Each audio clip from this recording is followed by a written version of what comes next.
our Foreign Affairs Correspondent Amy Kellogg interviewed Professor Omar Ashur from Exeter University about them, and here's part of what he said.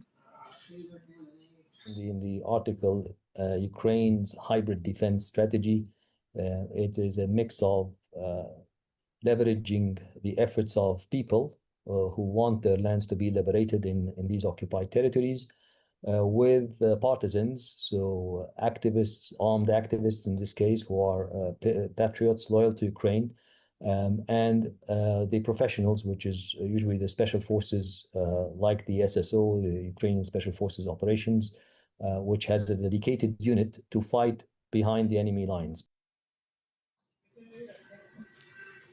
All right, let's bring in Amy Kellogg live from Florence, Italy. Good morning, Amy. Good morning. Well, as we speak, some European leaders and the U.S. negotiator, Steve Witkoff, are gathering in Paris to try to talk about how to keep Ukraine safe in the event of a ceasefire and a peace deal, which still seems very elusive. Of course, the Europeans have been incredibly generous and have offered to even put some troops on the ground in Ukraine to secure the peace, but it is becoming increasingly clear that Ukraine really does need to look after its own security. They've been let down in the past, and so, as you mentioned, they're ramping up their military-industrial complex by way of this Flamingo cruise missile, which is quite sophisticated and better than anything they've developed before. And then there are Ukraine's formidable drones who that reportedly have taken out percent of Russia's oil refinery capacity. So that is an important part of the future. But also, as we've mentioned, there is this underground movement, this resistance that's going on behind enemy lines that doesn't get a lot of attention, but it is something that's been going on since 2014. And it involves psyops, it involves intelligence gathering, it involves arson and sabotage, and even things like poisonings.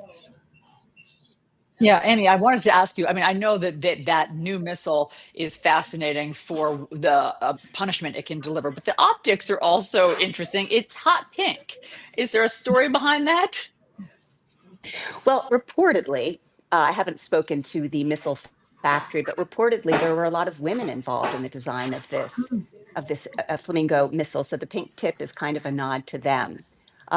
It's not clear exactly if it's been tested yet. There are reports that it did hit one target in Crimea in the last week or so, but I think that the information, I think there's also a side of Ukrainian defense operations that wants to keep certain things quiet, but it is something that everyone is talking about, and part of this part of this effort to really boost Ukraine's own domestic production. I was struck, Amy, by something that President Trump said about this, the whole situation right now. He's quoted as saying, "Very hard, if not impossible, to win a war without attacking an invader's country. Interesting times ahead." What do you make of that? Yeah.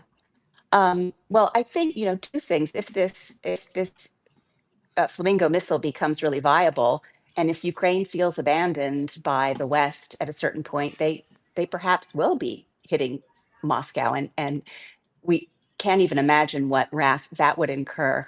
But also, Omar Ashur, was saying that this resistance that is behind enemy lines has largely, even though they're on Russian radar, they've gotten away with a lot because Russia has been so focused on pressing deeper into Russian territory.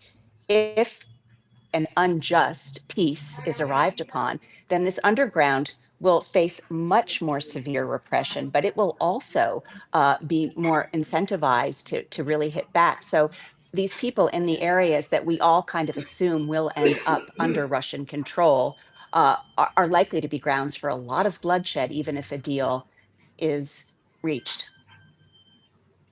All right, Amy Kellogg, live for us. Thank you so much.